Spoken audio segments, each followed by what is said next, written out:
Name is Juan Fernandez from the película in Puerto Rico. It is a pleasure to get to talk to you about your new movie In Your Dreams. Let me ask you this: as a dad, I really appreciated um, the push and pull of the roles you have to do with your children. You know, sometimes you're the bad cop, sometimes you're the good cop, you're the fun one, and you're trying to make practical choices. So, was the nuance of that always present in the material that was offered you? Because I know animation takes a long time for it to come together, so I wonder if that was always there. Yeah, great question. No, I would say the nuance absolutely was there, and in fact, I think we went through multiple iterations of the story, including the way that it ended.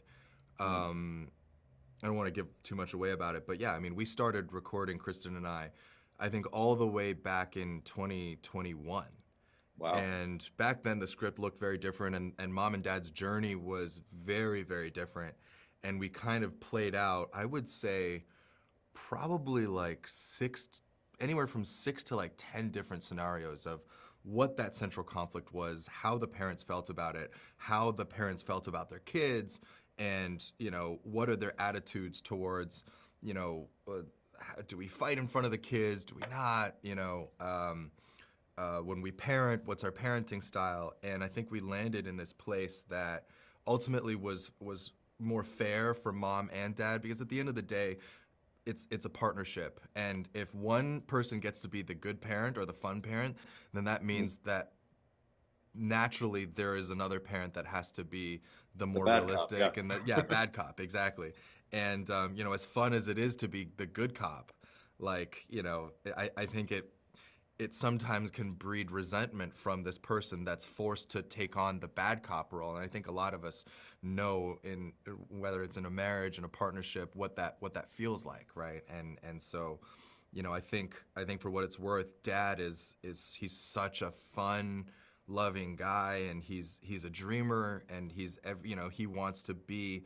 It's like his inner child is him, And, Yeah, and I think, but you know what? What I like is that he's not vilified for it, because that's where the nuance for me is. You know what I mean? Because usually there's been that kind of dad before, but usually the payout of the cost is that he's immature. But his heart is very much in the right place, and you get to play that out. So that's what I really liked about the material. Yeah. I mean, I think it's really important that we, whatever, kind of is going on between the parents in this movie, we wanted it to feel like it was actually nobody's getting vilified. Nobody's Yeah. the No, bad person. Nobody's it's causing, that it's two complex. Yeah. people who maybe are at a point in their lives where they maybe want different things, and how do you navigate that in a marriage? Yeah. No, it's really smart that way. So be honest, would you get past Nightmare yourself, or what do you think? Uh, Yeah, I don't know. I'm pretty good at waking myself up, I gotta say.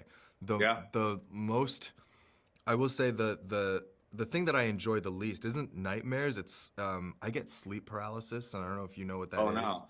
Yeah, But I know what that is. it's that kind of weird thing where sometimes you half wake up, but then your body is still paralyzed, and so you're Doesn't kind of, respond. Yeah, that's yeah, you just terrible. get stuck in your body for what feels like hours, but I'm sure it's just like 15 seconds. But my fiance's actually gotten really good at identifying when I'm in that, and she does a good job of like All right. shaking me awake. So thank goodness for her.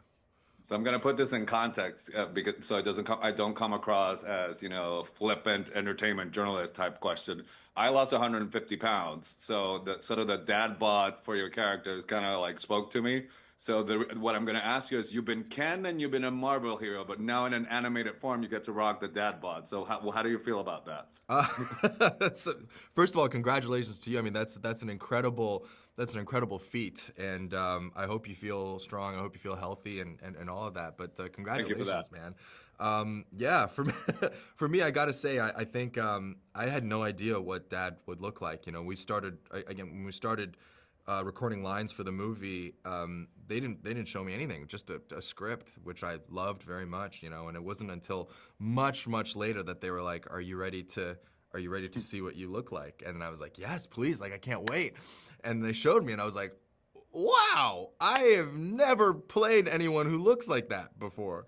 No, it was really fun, and I think it I think without giving too much away, I think dad has I think mom has great moments. I think dad has great moments in the film, and I think it's really it was really fun and important for me to show, like, dads come in all shapes and sizes. They don't look like Chris Hemsworth, or they don't look like superheroes often. And it doesn't, it doesn't matter what you look like. Every dad, the heroic part of every dad is how much, he loves his kids and what he's willing to do for his kids and for his family and for their safety and for their, for their happiness. I think there's something really heroic about that, and I just love that we got to showcase that in its full form, dad bod and all. Yeah. All right, so my time is out. It's been a pleasure to talking to you. Thanks so much. Oh, of course, man. Thank you.